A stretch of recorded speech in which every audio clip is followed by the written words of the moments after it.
No Tratado do Inferno, de Santa Francisca Romana, ela nos alerta sobre as escolhas que fazemos. Em contraste com História de uma Alma, de Santa Teresinha do Menino Jesus, em que vemos a criação, a infância de Santa Teresinha, como ela e as irmãs foram criadas, como os seus santos pais, sim, se tornaram santos católicos porque eles deram um exemplo para toda a família católica. São Luís e Santa Zélia são grandes exemplos de como criar os filhos na fé. Santa Francisca traz essa responsabilidade em seu Tratado do Inferno, no limbo. O limbo é perto do inferno, mas não é ligado ao inferno. Não há neste lugar nem fogo, nem gelo, nem serpente, nem demônios, nem odor empestado, não se ouve nem uivo, nem blasfêmias. Não se sofre nenhuma outra pena a não ser a da privação da luz, porque faz sempre noite. Ali, Santa Francisca viu o lugar eterno de crianças mortas sem batismo. Pobres inocentes que, pela escolha de sua família, podem ser privados da luz divina. Dentro de um mistério muito maior que não nos cabe julgar, o grande alerta, eu realmente acho que Deus a fez ver isso para nos alertar. Quem tem um filho, quem quer formar uma família, tem que ser por amor. E privar uma criança, um filho, de um sacramento tão importante. E o que é a armadilha do demônio, que é ridícula e as pessoas caem muito facilmente.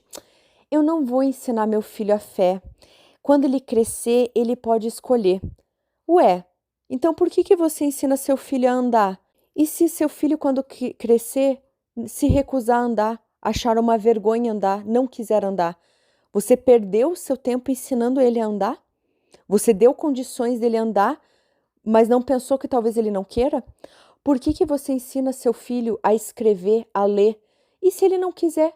E se na vida adulta ele se recusar? Percebe o quão idiota é você não batizar uma criança, você não ensinar a sua religião, a sua fé, você não ensinar sobre Deus? Se a pessoa, depois de adulto, quiser negar tudo, é uma escolha dela, mas quem cria tem que criar. Ter filhos não é procriar. Procriar todo mundo sabe. Criar os filhos, que é a mágica, que é a grande devoção, que é a grande vocação. E criar os filhos é dar todo o arsenal para eles terem uma vida maravilhosa. Se eles jogarem isso fora, isso é na vida adulta deles. É um grande mal que se faz não batizar as crianças porque, eu vou deixar quando ele for adulto ele escolher.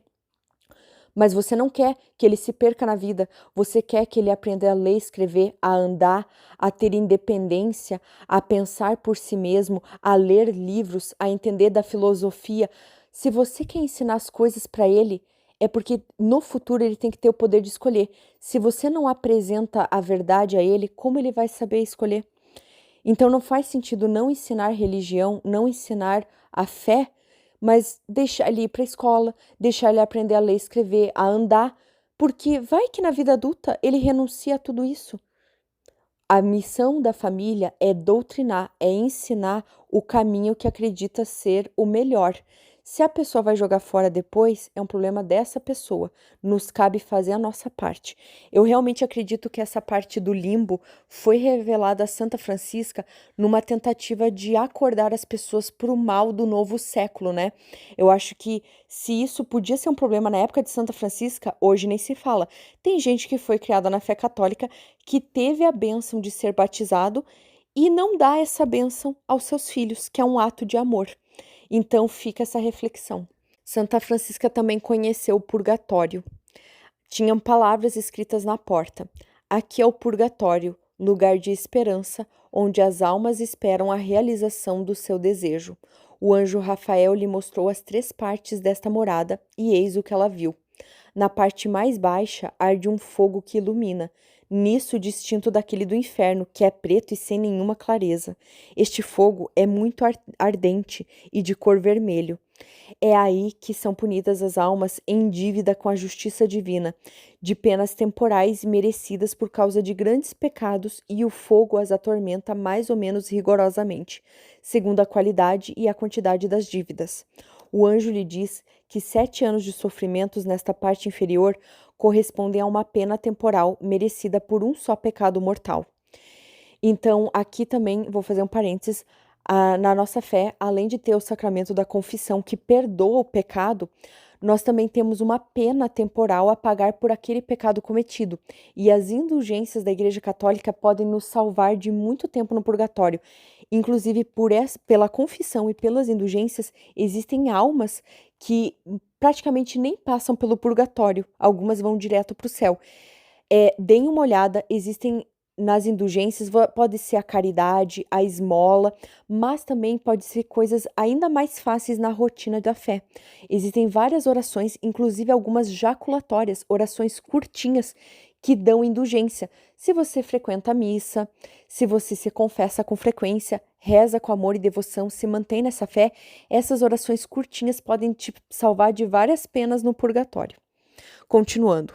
Do lado esquerdo destas almas, mas fora do purgatório, Francisca viu os demônios que as tentavam durante a vida na terra e reparou que estas almas sofriam muito com a visão deles e das reprimendas que não cessavam de lhes lançar. Achastes melhor seguir nossas ilusões e nossas persuasões do que os preceitos do Evangelho? Tu tivestes a loucura de ofender aquele de quem sois devedores da vossa criação e redenção. Ficai aqui agora para expiar as vossas ingratidões. Além disso, o poder dos demônios sobre estas almas limita-se a duas coisas: afligi-las com suas repreensões e amedrontá-las com seu horrível aspecto. As almas colocadas no fogo do purgatório inferior aceitam humildemente a justiça divina. No entanto, o rigor das penas que sofrem lhes arranca gemidos que ninguém na terra conseguiria suportar. São resignadas à vontade do seu juiz, porque entendem perfeitamente a equidade dos tormentos que sofrem. Ora, esta resignação faz com que Deus dê ouvidos às suas queixas, que se comova e lhes dê algumas consolações. Não as retira por isso das chamas que as queimam, mas lhes faz encontrar em sua própria submissão uma espécie de refrigério, colocando em seu pensamento que em breve chegarão à glória eterna.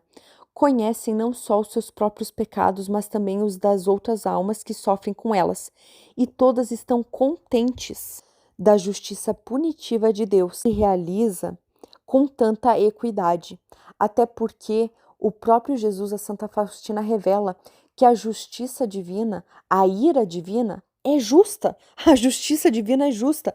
Então, as pessoas que alcançam essa clareza após a morte, elas percebem que Deus é justo. E tanto é que Jesus diz no Diário de Santa Faustina: veja, a justiça é justa.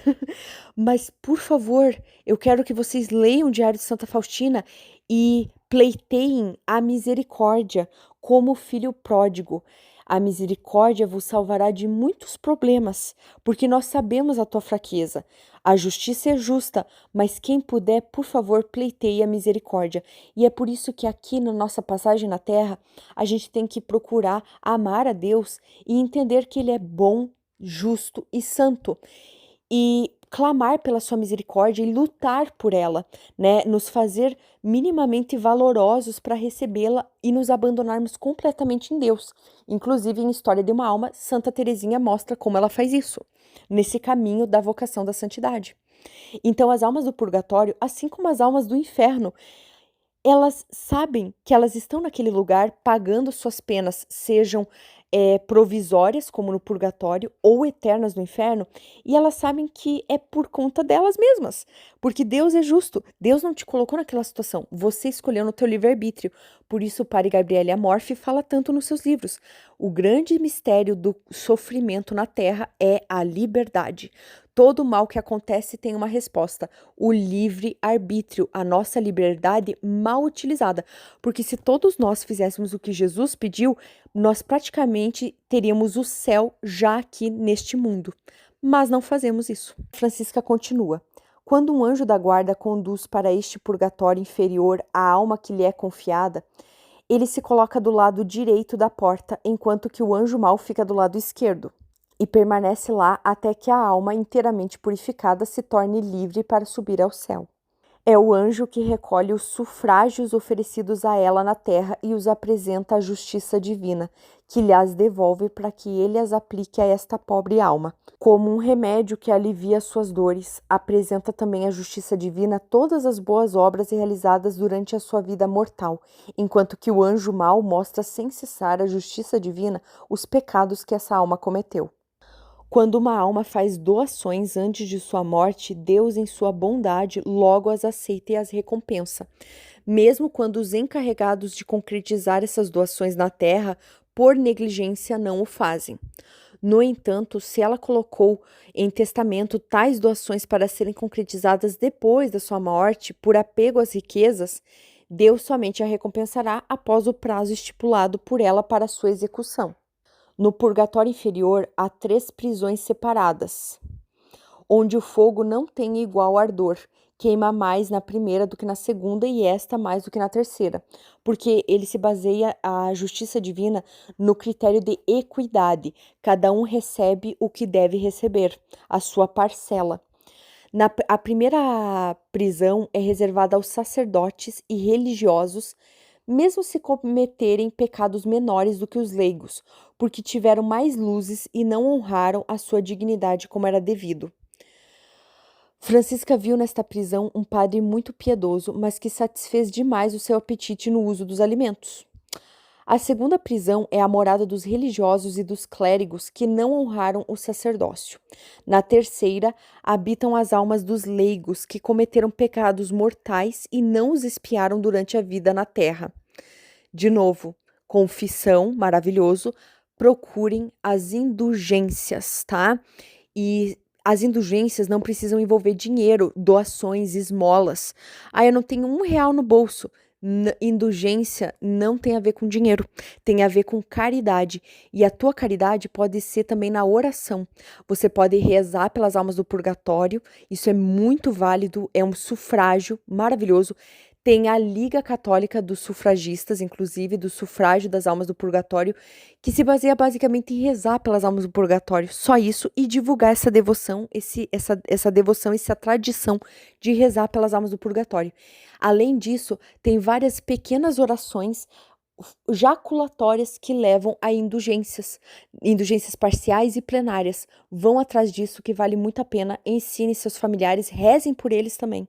Em seguida, Francisca foi conduzida a ver o purgatório intermediário. Ele também se divide em 3 partes. A primeira é um lago de água gelada, a segunda, um lago de piche derretido, misturado com óleo fervente, e a terceira, um lago de metais liquefeitos.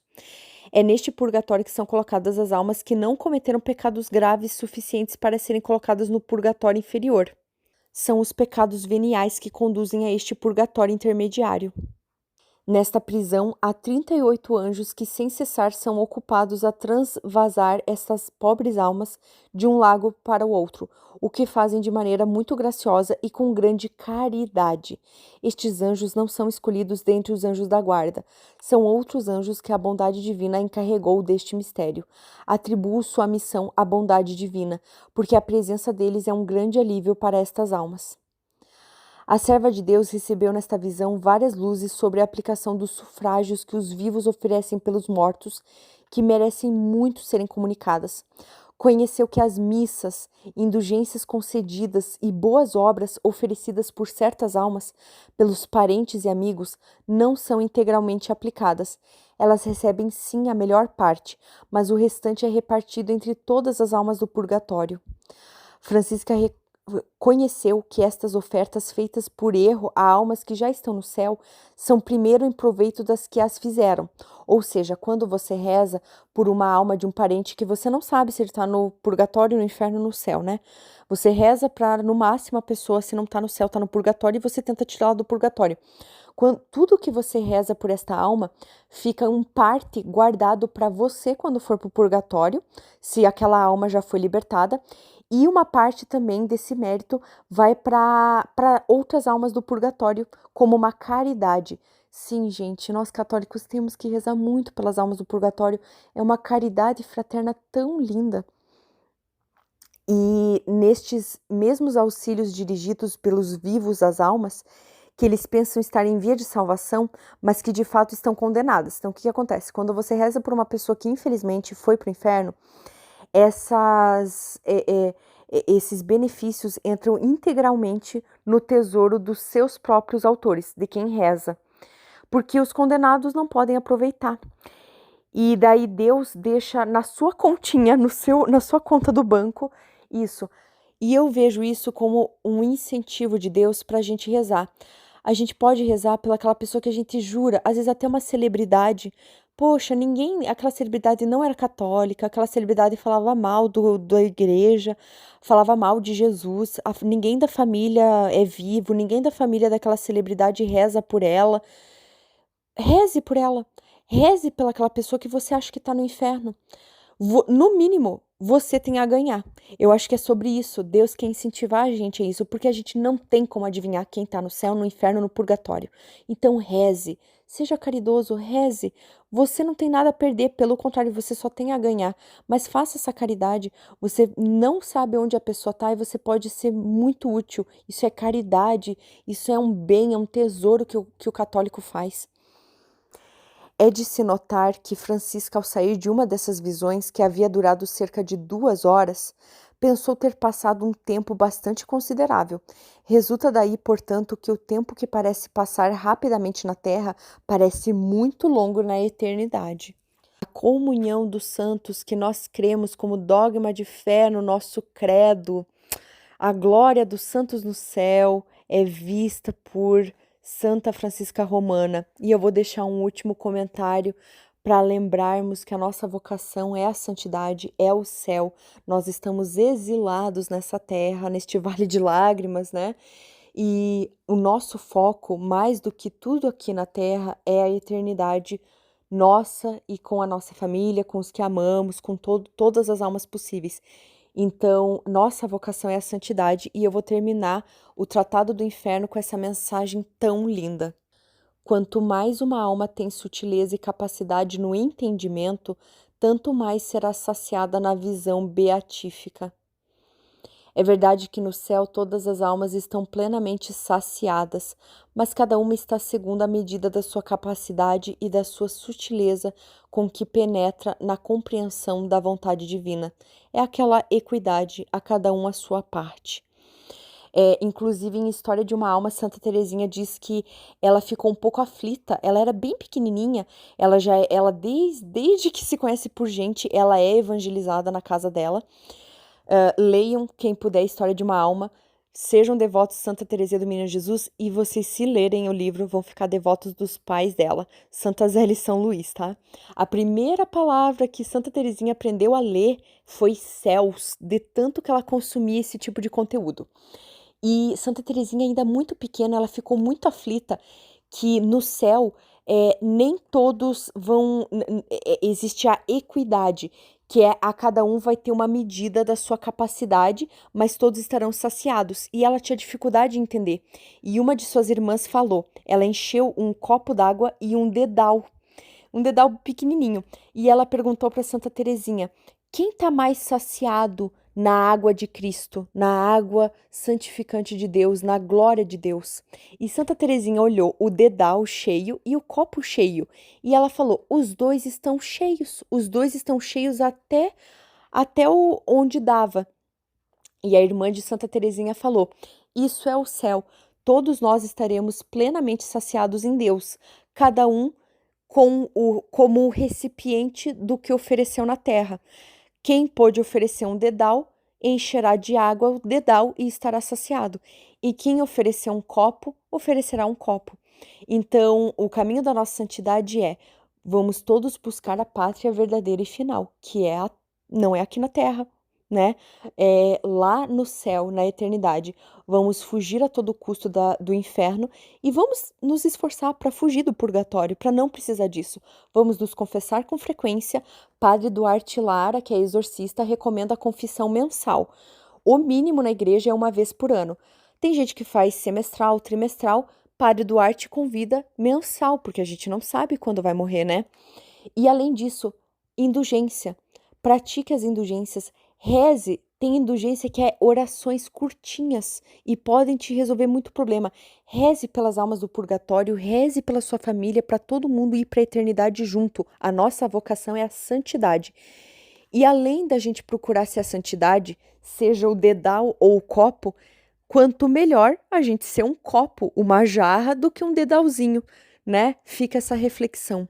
Aquele que se dispõe a uma graça maior, se dispõe também a uma glória maior.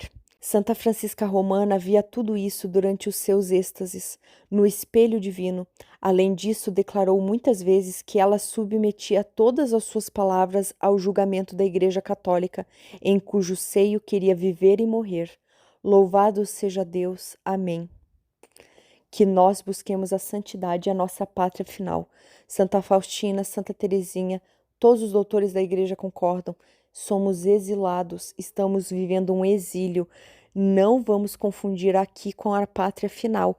O que acontece aqui pode nos importar, mas não importa de verdade, são ninharias, porque o que importa é a eternidade. Então nunca abandonemos Jesus, nunca abandonemos Deus, não vamos cair na murmuração. Lembremos, não importa o que aconteça, aos filhos de Deus tudo concorre para o melhor. O nosso Deus vai nos dar muito mais em troca, e mesmo o bem, ele vai nos dar com o bem. O amor com amor se paga, como São João da Cruz dizia. E não só isso, mesmo o mal que nos afligir, que a gente não entenda, lembre-se, você pode ser uma criança, provavelmente é isso, é sempre isso. Nós somos crianças tentando subir numa mesa de vidro. A dor e o sofrimento que nós sentimos não é nada em relação ao mal de qual somos prevenidos, evitados. Então lembre-se que quando nós levamos um puxão no braço de Deus, ele não é um Deus mau, cruel, que nos tortura. Ele é um Pai amoroso que, desesperado, mesmo com a nossa liberdade, ele nos puxa pelo braço para não quebrar a mesa de vidro em nós. E nos lembremos que todo o bem vai concorrer ao bem aos filhos de Deus, e que mesmo o mal que nós não sabemos por que acaba acontecendo, pode ser o caso da mesa de vidro que nós não entendemos, mas no juízo particular vamos um dia descobrir, e no juízo final tudo ficará claro. Mesmo no sofrimento, lembrar que nada se compara à eternidade, e sempre agradecer e se abandonar em Deus. É fácil? Não. É difícil? Parece difícil, mas quanto mais fazemos, melhor. Tudo é hábito. Vamos trocar o hábito da murmuração pela ação de graças, pela gratidão, pela caridade e pelo amor. Não é fácil, mas é valioso, e não é que vale só a pena, vale tudo. Vale absolutamente tudo. E Deus sabe disso. Deus seja louvado, ó Maria concebida sem pecado, rogai por nós que recorremos a vós.